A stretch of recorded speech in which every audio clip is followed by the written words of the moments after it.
And people are making it, and doors are opening to people. They are traveling to Canada, USA. They are prospering. Finances is picking up. Businesses is picking up. And in your case, things are difficult. God has not forgotten you. He is just saying that you are mature to handle these things. Let me attend to this issue. And listen to me. At that time, all that God is doing is to put you in alignment. You have to grow to a point where a material thing is not a need to you. Didn't you realize that all this while that God is taking you through processes and circumstances is to tell you that I need you, I want you? Listen to me. God value his relationship with you more than you buying a car. He value his relationship with you more than you owning a house. He don't need it. He needs you to be aligned with him, so that anytime he wants to encounter men, he will come through you. God wants to be proud of your vessel, that when sickness is about to hit, he will say, preserve this soul, because this vessel can stop this sickness. So there are some people that can never be saved because they have given their vessel to God. That is why Paul said, I died many years ago. The man who is now living is Christ Jesus. I have nothing to do with this body. So for me to live is Christ. I am not afraid of anything. God needs you to be aligned with him, so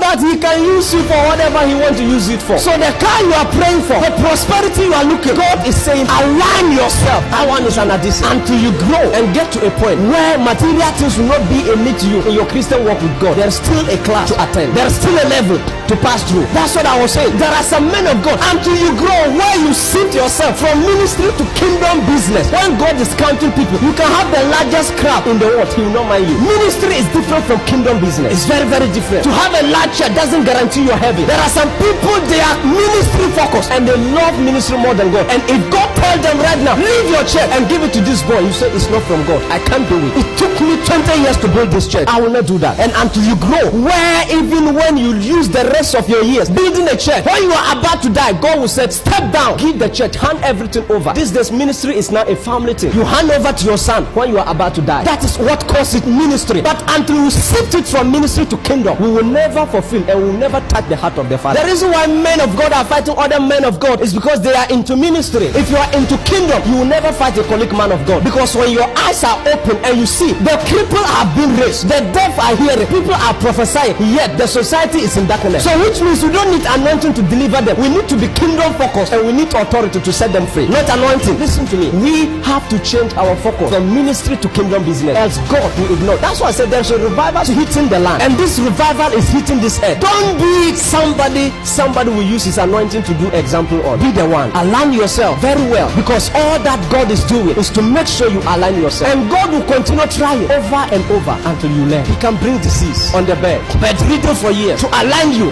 I want you to know that God can even do anything to align you. If God, that's why Jesus said it is better to walk into heaven with one eye than to walk into hell with two eyes. So God can remove your head to give you heaven. He can remove your head. There are some people, God wants to talk them and they are not listening. And I say he made them cripples, yet they are not listening. He made them deaf, yet they can't hear. He closed their eyes, yet they can't hear. And God will do anything. Make sure you have aligned yourself with him. John the Baptist was in the wilderness for the rest of his life, eating honey, just to make sure he's aligned with God. And the Bible said when they heard John the Baptist speaking, they didn't say John the Baptist was speaking. They said, and a voice speaking from the wilderness. So at that point, it was beyond John the Baptist. It was now a spirit speaking to the people, because he has denied himself. He has sacrificed his family. What of John the Baptist's wife? What about his family? What about his brothers? What about fun? Won't he go to a social club, social gathering? What of the swimming pools? What of all those beautiful things on earth? He sacrificed himself just to be aligned with God. All that he did was to fulfill what? Purpose. Listen to me. Do anything you can fulfill purpose. If it takes some separating yourself from even family for years, do it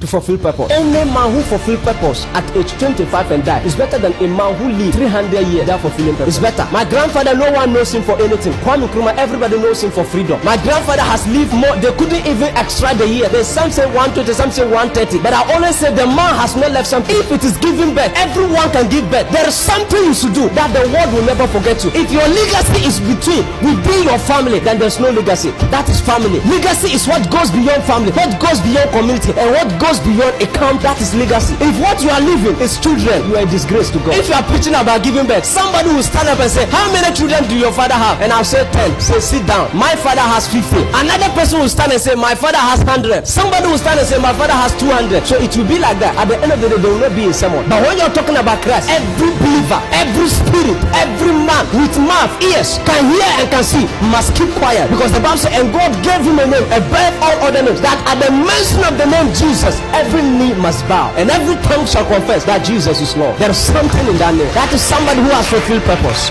We have people in the Bible who have sacrificed, and as a result of their sacrifice, they have tremendous change. No wonder Abraham took territories for Christ. He took territories for God. The Bible said one day Lot, his friend, was captured, and Abraham, he didn't consult God because he has aligned himself with God to understand anytime he think it is the decision of God. Anytime he speak, it becomes the voice of God. The Bible said Abraham took 318 soldiers to go after Lot and discover Lot and deliver him from the enemy. Without involving God, he took lands for himself. He took territories for himself without consulting God. It got to a time when God was making a decision. Abraham said, "Far it be from your mind. Delete it from your mind, because what you are saying is not of it's not something you should think of." Moses, after aligning himself with God, when God said, "I am tired, I want to destroy Israelites," Moses will say, "What are you talking of? Are you trying to tell me that you want people to say you are a wicked God who brought people from Egypt and killed them in the wilderness? Repent from what you are saying." And the Bible says, and God repented. These are men speaking to God. And listen to me, you don't just eat conclusion and do it. You must align yourself. Align yourself. You have to look, you have to be a person that when God is coming to a community to destroy that community, when he see you, he will stand attention and say, "I didn't know you were part of them." It happened in the Bible. When God was about to destroy Sodom and Gomorrah, when God saw Lot, he said, "Sorry sir, I didn't know you were part of Sodom and Gomorrah. I have repented. I'll come back next time." Some of you have to represent your family, that when God is coming down to the family to bring judgment and see your face, he will say, "Sir, I will come back next time. I will come back when you are not alive." I remember in the Bible that God wanted to destroy Solomon and said, "Solomon, if not for the sake of your father David, I would have killed you. The prayer of your father David have tied my hands and my legs, that I cannot do anything. I am useless now. But Solomon, I will require what you did in your children." Solomon has sinned against God, and God wanted to destroy him. But when he came down and saw the prayer of David, he repented and said, "I will come back, Solomon. I will require what I wanted to do in your life, in your child. I will destroy this kingdom and I will divide it into pieces." And it came to pass when Solomon handed over to the child as a king, the guy lost all the kingdoms. Listen to me, you have to get to a point that God will preserve your family because of